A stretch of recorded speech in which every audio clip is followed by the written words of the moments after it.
Assalamualaikum warahmatullahi wabarakatuh. My name is Elin Rosmawati from second group. Me and my friends Wafie, Siti, Nurazizah, and Devi, Deti, Gayatri will explain about classroom management from the book Methodology in Language Teaching.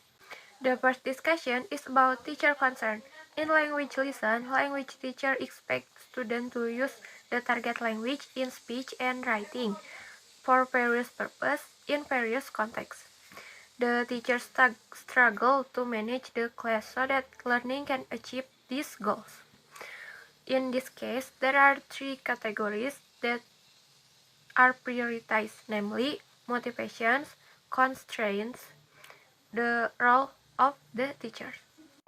Some teachers worry about students' motivation. The problem is how to manage the ideal learning atmosphere without being hindered by anything. The last is related to the new role of the teacher in language classroom. So, this chapter deals with how of classroom management. The concerns just cited are discussed in three sections: motivating students, managing constraints, and managing the teacher's role. Now we will discuss about motivating students. The situations also affect students' motivations. William and Burden shows three levels of influence for language learning. The first is the influence on the language being measured is predetermined, such as the education system. The second is school policies, textbooks, and the national curriculum all influence how students feel about language learning in general and about learning English in particular. The last is, however, teacher influence the classroom environment by motivating unmotivated students. The next point in students' motivations is teachers' response. Language is a skill, and skills need to be applied, not just kept in the head or admired from a distance. Teachers must encourage the use of language through intrinsic and extrinsic motivations. Students who have intrinsic motivations of themselves know the benefit of learning a particular language. For example, students learn English so they can become translator. Then in extrinsic motivations, for example, students who like to learn English because there are a guest speaker so that students can use the language in an authentic way. Aspects of motivations are also related to students' behavior. Teachers usually have a response scale of test behavior, which help them decide whether to ignore or pay attention to problem. Example of how a teacher moves through the stage in managing certain types of behavior are: Case 1.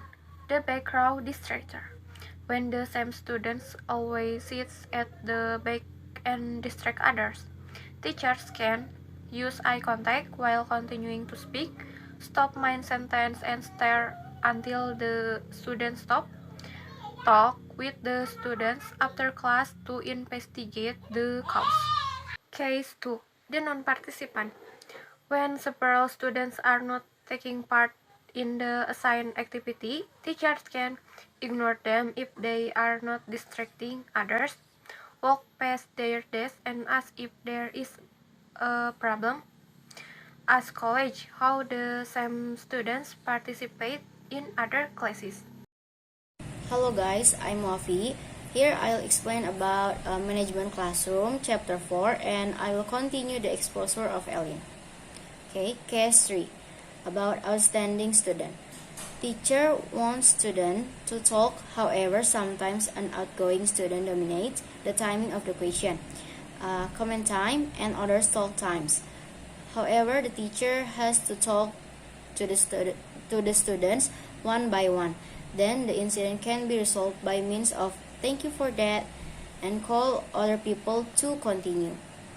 In short, making a quick decision about what to do about problem hangs on answer to question like, is it getting in the way of anything else? Is it a waste of time? Or is it all or part of it? The suggestions in the remainder of this chapter are intended to prevent off-duty behavior before it is started. Next is about managing constraint. First is situation. There are very few contexts in which students learn English for the sole purpose of listening and reading, without the need to interact with others in speech or writing. In terms of giving students the opportunity to speak, constraints such as large direct classes with fixed furniture, learning traditions like game for children, or this is an adult classroom. The curriculum was exam-oriented, like we have to pass exam, or tests are not about group work. And difficulties in accessing resources seemed to hinder the organization of conversation. Resources as often the main constraint. Managing with scarce resources is a challenge, but instead of leaving these powerful resources behind, teachers often look for ways to solve the problem.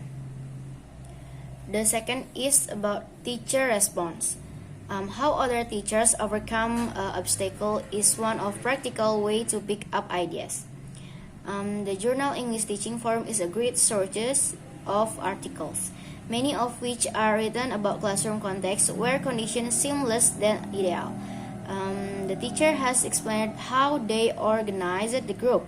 If the learning tradition discourages students from joining in the group work, the first step is to overcome their prejudice and sell the group idea. Explain that the group is an opportunity to talk without realizing it by the teacher. Show that communication involves listening to everyone and understanding whether people are speaking slow or fast, formally or informally. And then make activities age appropriate. Avoid word games with older learners. And then clarify the purpose of each activity in advance. Call for student feedback on group activities. What went well? Can it change?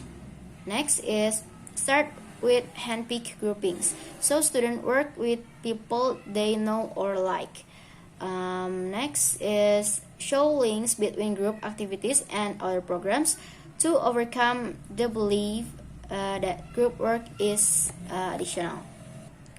Overcoming students who are very anxious about making mistakes in front of others, namely by suggesting a number of ways to reduce anxiety, including talking about problems and minimizing conditions that can increase them.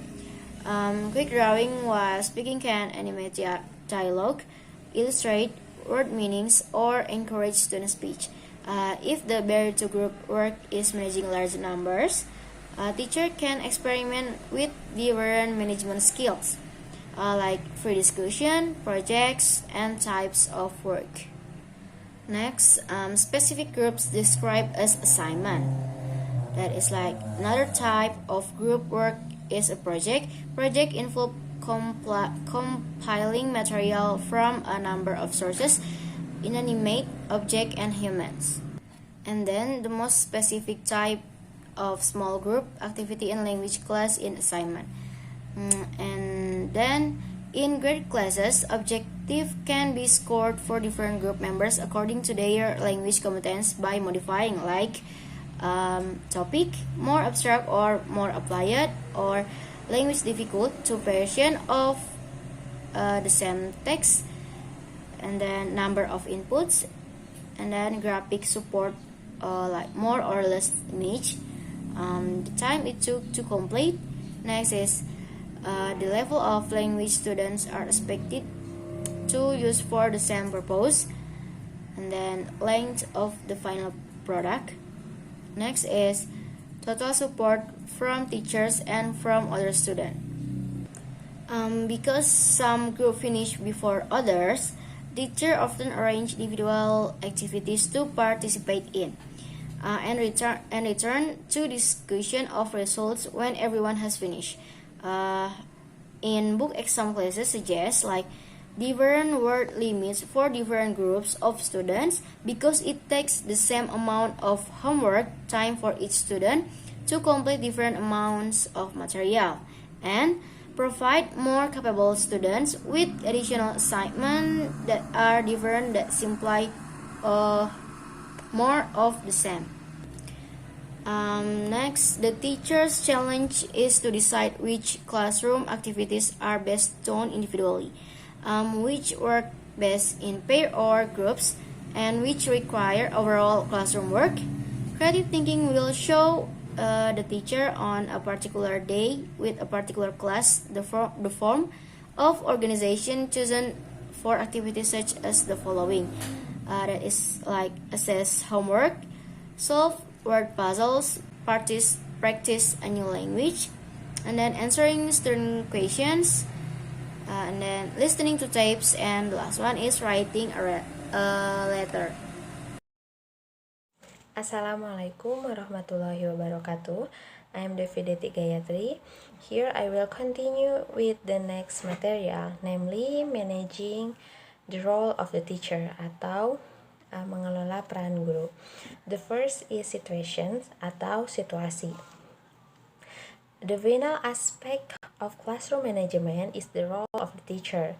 Teachers sometimes afraid of losing the central role of the class as practiced in traditional classrooms, where students ask questions that can be answered by the teacher. In communicative language classes, Marilyn Lewis states that students may ask how to say something that the teacher or textbook has not introduced or the teacher cannot answer. The next is teacher's response atau tanggapan dari guru. The teacher's role is considered in metaphorical terms atau peran guru dipertimbangkan dalam istilah metafora. First, the teachers in a traditional grammar-based classroom can be described as a tap pouring water into an empty vessel, that is, having all the knowledge of a new language and an empty container that has to be filled with grammar rules and the meaning of words. Jadi, guru di kelas berbasis tata bahasa tradisional dapat digambarkan sebagai keran yang menuangkan air ke dalam bejana kosong, di mana makna ini berarti bahwa guru memiliki semua pengetahuan tentang bahasa baru dan wadah kosong yang harus diisi dengan aturan tata bahasa dan arti kata-kata. And then in situations-based classrooms, the teacher conduct the orchestra, taking different players in turns and stopping the orchestra from time to time when someone hits the wrong note. In communicative language classes, the teacher is a gardener, atau di sini guru adalah tukang kebun. The teacher providing material for growth in the form of research or encouragement and rearranging the environment or furniture. This is from Stefik. Stefik, 1996, used a chessboard metaphor in which the teacher is the strongest piece, the most influential player in class dynamic, and determines the class structure. Jadi, Stefik menggunakan metafora papan catur, di mana guru adalah bidak yang paling kuat, atau pemain yang paling berpengaruh dalam dinamika kelas dan menentukan struktur kelas. The next is the teacher has to manage a number of situations, both predictable and unpredictable. Guru harus mengelola sejumlah situasi, entah itu situasi yang dapat diprediksi atau situasi yang tidak dapat diprediksi. There are two aspects of classroom management. Ada dua aspek dalam manajemen kelas. The first is how to manage time. Bagaimana cara mengatur waktu? This is an example of something that can be planned. Ini adalah contoh dari sesuatu yang dapat direncanakan. And then, the second is managing students' questions atau mengelola pertanyaan siswa. Involves more spontaneous management skills, di mana melibatkan keterampilan manajemen yang lebih spontan. Teachers have different roles at different times. Guru memiliki peran yang berbeda pada waktu yang berbeda juga. The first is the teacher can answering or asking questions. Guru dapat menjawab atau mengajukan pertanyaan. Up front roles or supporting the individuals. Guru dapat menjadi peran di depan atau mendukung individu. Teachers as language informants or eliciting language. Guru sebagai informan bahasa atau bahasa yang dipelajari. Congratulate or encourage individuals. Memberi selamat atau menyemangati individu. And then guru as a designer task or materials, sebagai perancang tugas atau bahan. The teacher must make a quick decisions whether to answer, postpone, or reject questions. Guru harus membuat keputusan cepat, apakah akan menjawab, menunda, atau menolak pertanyaan. There are many possible response. Ada beberapa atau ada banyak kemungkinan tanggapan. The first is the teacher be honest about why the question was not answered. Pertama, guru jujur tentang mengapa pertanyaan itu tidak dijawab. And then the second is the teacher can delaying inquiries. Guru dapat menunda pertanyaan. And then the last is scribbling on notes allows that the teacher takes the question seriously. Mencoret-coret catatan memungkinkan bahwa guru menanggapi pertanyaan dari siswa dengan serius. If a student asks a questions about something that has just been explained, the teacher can measure whether other students also need further explanations or not by seeing whether each student raised their hand, which means they need more explanation, or only a few students. Jika seorang siswa mengajukan sebuah pertanyaan tentang suatu hal yang baru saja dijelaskan, guru dapat mengukur apakah siswa lain juga membutuhkan penjelasan lebih lanjut atau tidak, dengan melihat apakah setiap siswa mengangkat tangan, yang artinya mereka membutuhkan lebih banyak penjelasan, atau hanya beberapa siswa saja. The teacher can ask the student to listen later when most of the class has started the exercise. Okay, that's all from group 2. That is classroom management. So many mistake. Thank you for your nice attention. Wassalamualaikum warahmatullahi wabarakatuh.